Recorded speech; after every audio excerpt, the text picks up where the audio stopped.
the man who made $400 million a week.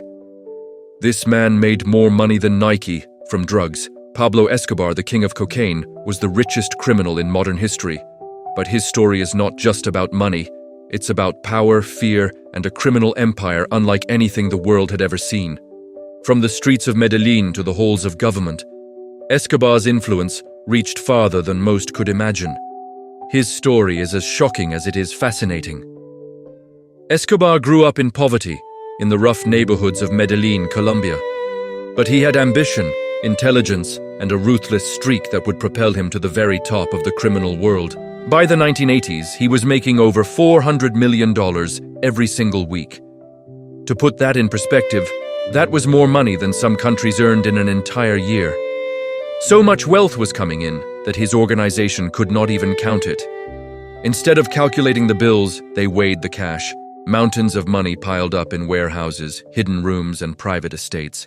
Escobar had become a man whose wealth defied imagination, a man whose name alone could instill both fear and respect. Escobar's cash was everywhere, but storage quickly became a problem. He and his associates hid money in walls, buried it in fields, and constructed secret underground tunnels to conceal their fortune. Some of it was even eaten by rats because there was simply too much to store. The scale of his wealth was almost comical, yet terrifying. This was not just a story of money, it was a story of logistics, cunning, and audacity. Escobar had built a system that allowed him to move, store, and launder his fortune without ever slowing down. No bank, no government, no rival cartel could contain him. While storing billions, Escobar lived a life of unparalleled luxury. He owned private jets, sprawling mansions, lavish estates, and even a personal army of loyal men. He bought football teams, threw extravagant parties, and cultivated a carefully crafted image of a generous benefactor in his community. At the peak of his power, Escobar controlled 80% of the world's cocaine trade.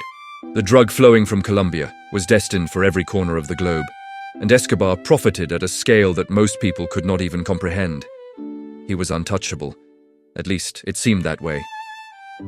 Escobar's influence was not limited to the streets. He had political reach as well. At one point, he offered to pay Colombia's entire national debt just to avoid imprisonment. The audacity of such an offer is almost impossible to imagine.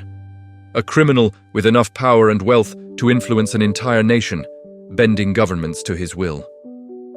It was a dangerous game, one in which Escobar seemed untouchable.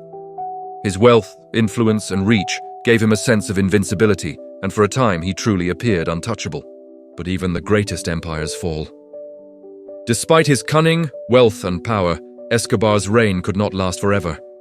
His empire, built on fear and fortune, would eventually collapse in one shocking moment. A moment that would reverberate across Colombia and the world. How did a man who seemed unstoppable finally meet his end? That is the story for part 2. Pablo Escobar's story is one of ambition, audacity, and unimaginable wealth. From a poor neighborhood to ruling an empire worth hundreds of millions a week, he rewrote the rules of crime. But as history shows, no empire lasts forever.